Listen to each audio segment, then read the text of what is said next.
بلوچی زبان کا نثری ادب ایک وسیع اور متنوع روایت رکھتا ہے جو مختلف اصناف پر مشتمل ہے، جیسے کہ کہانیاں، ناول، مضامین اور سوانح عمریہ۔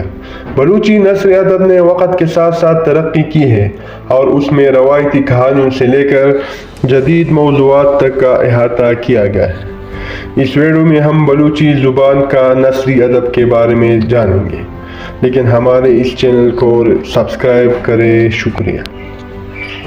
بلوچی زبان میں نثری ادب کا ابتدائی روایتی کہانیوں اور لوک ادب سے ہوتی ہے۔ یہ کہانیاں عام طور پر زبانی روایت کے ذریعے منتقل ہو رہی ہیں۔ ان میں بلوچی ثقافت، رسم و رواج، تاریخ کی عکاسی ہوتی ہے۔ ان کہانیوں میں عشق و محبت، بہادری اور قبائلی زندگی کے موضوعات عام ہیں۔ بلوچی نثری ادب میں ناول نگاری کی روایت نسبتاً نئی ہے، لیکن اس صنف میں بھی اہم کام ہوا ہے۔ ناولوں میں سماجی مسائل، قبائلی زندگی اور بلوچی شاعری کے مختلف پہلوؤں کو اجاگر کیا ہے۔ جدید بلوچی ناول نگاروں میں عابد میر، عطا شاد جیسے ادیبوں کا نام نمایاں ہے۔ بلوچی زبان میں مضامین نگاری اور ادبی تنقید کی روایت بھی اہمیت رکھتی ہے۔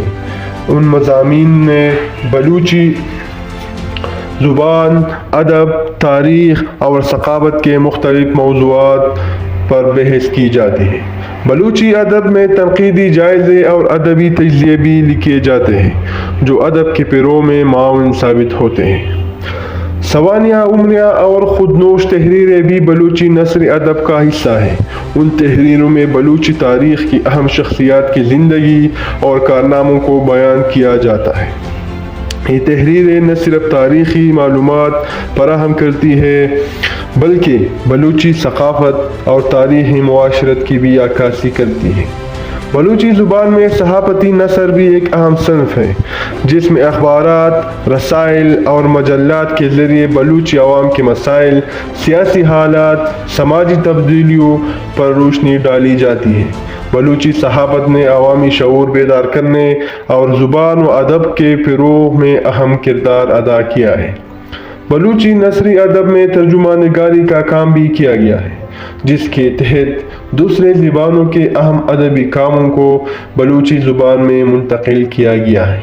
اس سے بلوچی قارئین کو عالمی ادب تک رسائی حاصل ہوئی ہے اور ان کے ادبی ذوق میں اضافہ ہوا ہے۔